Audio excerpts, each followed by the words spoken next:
स्वागत है दोस्तों आपके अपने चैनल लॉ स्टडी में। आइए शुरू करते हैं लॉ स्टडी। आज हम पढ़ेंगे हिंदू विधि की शाखा मिताक्षरा और दायभाग, यह होती क्या है और इनमें क्या क्या अंतर है। तो हिंदू विधि की दो शाखाएं होती है, मिताक्षरा शाखा और दायभाग शाखा। मिताक्षरा शाखा कहते किसे हैं? हिंदू विधि की मिताक्षरा शाखा का नाम विज्ञानेश्वर की टीका मिताक्षरा के नाम पर पड़ा है। इसका अधिकार क्षेत्र आसाम को छोड़कर संपूर्ण भारत है। मिताक्षरा की 5 उपशाखाएं हैं: बनारस, मिथिला, महाराष्ट्र या बम्बई उपशाखा, द्रविड़ या मद्रास उपशाखा, पंजाब या उपशाखा।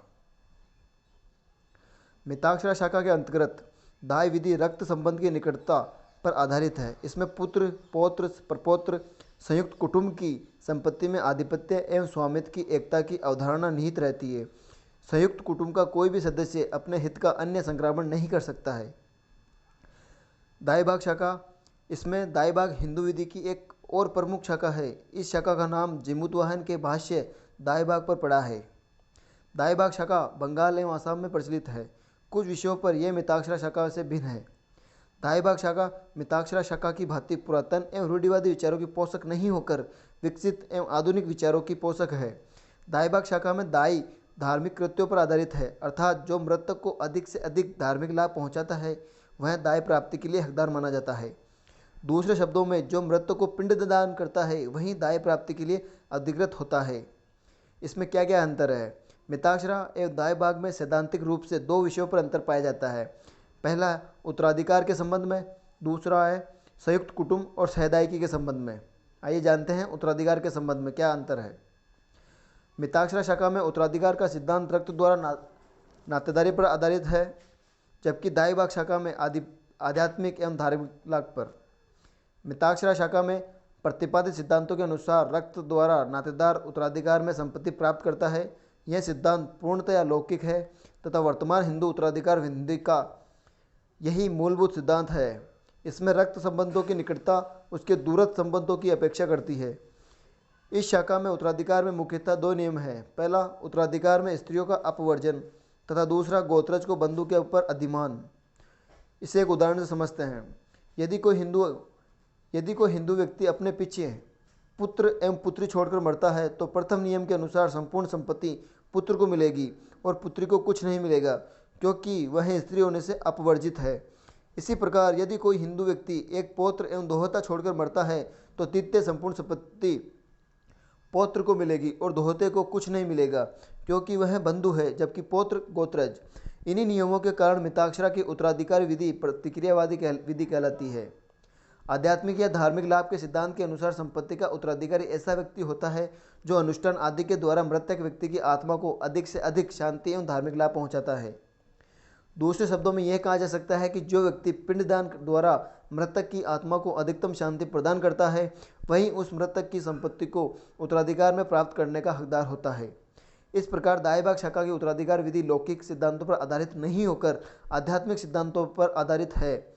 यह विधि उदार है इसलिए कि इसमें कुछ स्त्रियां एवं बंधु भी उत्तराधिकार में संपत्ति प्राप्त कर सकते हैं, लेकिन हिंदू उत्तराधिकार अधिनियम पारित हो जाने से अब यह अंतर प्राय समाप्त सा हो गया है। संयुक्त कुटुंब और सहदायिकी के संबंध में क्या अंतर है? मिताक्षरा शाखा में संयुक्त कुटुंब की संपत्ति में पुत्र, पौत्र एवं प्रपौत्र के जन्मत अधिकार के सिद्धांत को मान्यता प्रदान की गई है। इसके अनुसार पुत्र, पौत्र एवं प्रपौत्र के जन्म के साथ ही संयुक्त कुटुंब को संपत्ति में अपना हक अर्जित कर लेते हैं। वे अपने हित अथवा हक को विभाजित करवा सकते हैं। इसमें पुत्र पिता के साथ संपत्ति का सहस्वामी होता है। यह एक विलक्षण व्यवस्था है जो अन्यत्र कहीं नहीं मिलती है। इसी से जुड़ा हुआ दूसरा सिद्धांत है उत्तरजीविता का सिद्धांत। इस सिद्धांत के अनुसार संयुक्त कुटुंब की संपदा का न्यायगमन उत्तराधिकारी द्वारा नहीं अपितु उत्तरजीविता द्वारा होता है। आइए इसे एक उदाहरण से समझते हैं। किसी सहदायिकी की मृत्यु पर संयुक्त कुटुंब की संपत्ति में उसका हित अन्य जीवित सहदायिकी को उत्तरजीविता के रूप में न्यायगत होता है, जबकि दायभाग शाखा में इन दोनों ही सिद्धांतों को मान्यता नहीं दी गई है। दायभाग शाखा में पिता के जीवनकाल में पुत्र को किसी भी संपत्ति में कोई अधिकार प्राप्त नहीं होता है। इसमें किसी भी हिंदू व्यक्ति की मृत्यु पर उसके संपूर्ण संपत्ति उत्तराधिकार द्वारा उसके उत्तराधिकारियों को मिलती है। यहाँ दोनों शाखाओं में सहदायिकी को मान्यता प्राप्त की गई है, लेकिन दोनों में अंतर है। मिताक्षरा शाखा में पुत्र में जन्म के साथ ही सहदायिकी का प्रादुर्भाव हो जाता है, जबकि दायभाग शाखा में सहदायिकी का उद्भव पिता की मृत्यु के पश्चात तब होता है जब पिता की संपत्ति पुत्रों को उत्तराधिकार में मिलती है। ऐसी स्थिति में पुत्र एक दूसरे के सहदायिकी होते हैं और उत्तराधिकार में प्राप्त संपत्ति उनकी सहदायिकी संपत्ति होती है। मिताक्षरा शाखा के अंतर्गत संयुक्त कुटुंब की संपत्ति के सिद्धांत से अभिप्राय है ऐसी संपत्ति में सभी सहदायिकों का एक स्वरूप स्वामित्व होना।